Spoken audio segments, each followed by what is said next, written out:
안녕하세요. 네, 오랜만입니다. 그나저나 전에 장애보험금이 적게 나온 거요. 그거 왜 그렇다고 하셨죠? 전에도 설명드렸지만 직업이 사무원 1급이 아니라 현장관리자 2급이라서 그랬죠. 그건 기억이 나는데 보험료도 오를 거라고 하지 않으셨나요? 네, 그랬죠.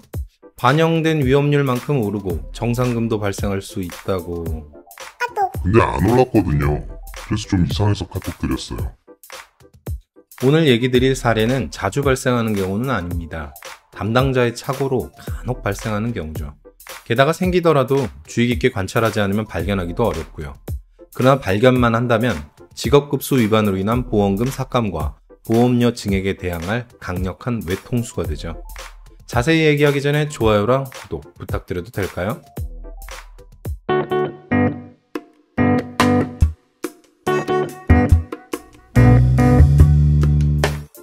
직업급수는 손해보험의 특징 중 하나입니다.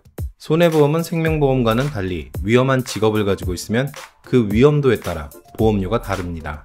사진의 표와 같이 대, 중, 소, 세, 세로 분류하여 다양한 직업군의 위험을 3단계로 구분하고 있습니다. 그래서 가정주부 1급이나 사무원 1급보다는 현장관리자 2급의 보험료가 더 비쌉니다. 또한 가장 위험한 일용직 근로자 3급은 더 비싸겠죠. 따라서 싼 보험료를 원하시는 경우 본인의 실제 직업급수보다 낮춰서 가입하는 경우도 있습니다.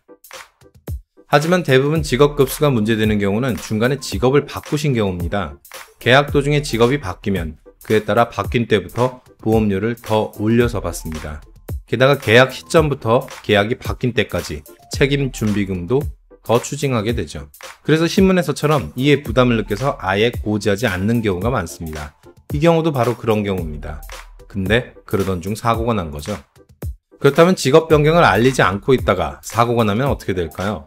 약관에서 정한 바에 따르면 사무원 1급의 보험료율과 현장관리자 2급의 보험료율에 대한 비율에 따라 보험금을 삭감하여 지급합니다. 보험금과는 별도로 계약은 해지할 수도 있고 보험료 증액을 청구할 수도 있습니다. 하지만 대부분 보험료 증액을 청구하게 되고 앞서 말씀드린 것처럼 보험료는 오르고 추징금도 발생하게 됩니다. 근데 보험사는 어떻게 직업이 바뀐 것을 알 수 있고 그 직업과 관련하여 사고가 났다는 사실을 알 수 있을까요? 그건 이 사고가 산재였기 때문입니다. 산재의 경우는 어떻게 사고가 났는지 경위가 자세히 묘사되고 그 사람의 직업과 직종에 관해서도 언급되어 있으므로 일회성 사고가 아닌 다음에야 사고가 내 직업하고 관계없다고 하기 어렵습니다. 그나저나 제가 왜 같은 보험료가 출금되었다는 것에 주목했을까요? 확인해보니 실제로 보험금은 꽤 오랜 기간 동안 같은 금액만 출금되었습니다. 이 사실 외에도 제가 주목한 것이 또 하나 있었습니다. 대부분의 보험사는 직업급수 위반으로 보험금을 삭감할 경우 그에 대한 확인서를 작성합니다. 고객에게 보험금 삭감에 대해 설명하고 이에 대해 확인을 받기 위해서죠. 근데 반대로 얘기한다면 보험사는 이것을 작성할 당시에는 직업급수 위반에 대해서 알고 있었다는 것에 대해 움직일 수 없는 증거가 됩니다.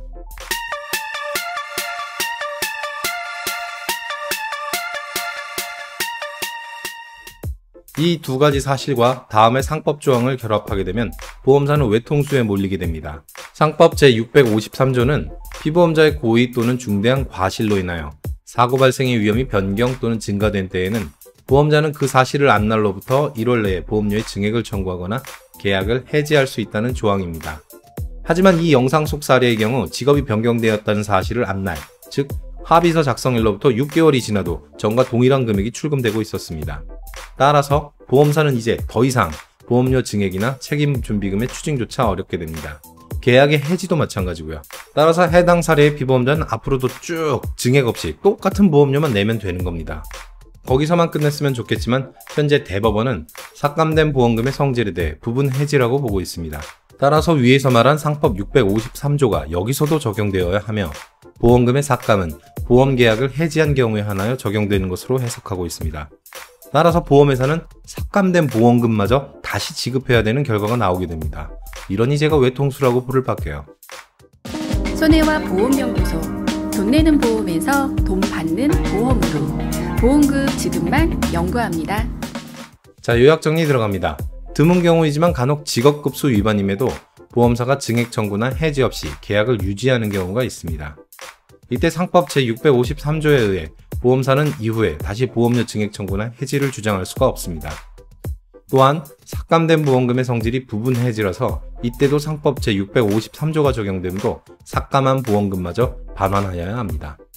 네이버 밴드에서는 좀 자주 소소한 얘기를 하고 있습니다. 아래 링크를 참조해 주십시오.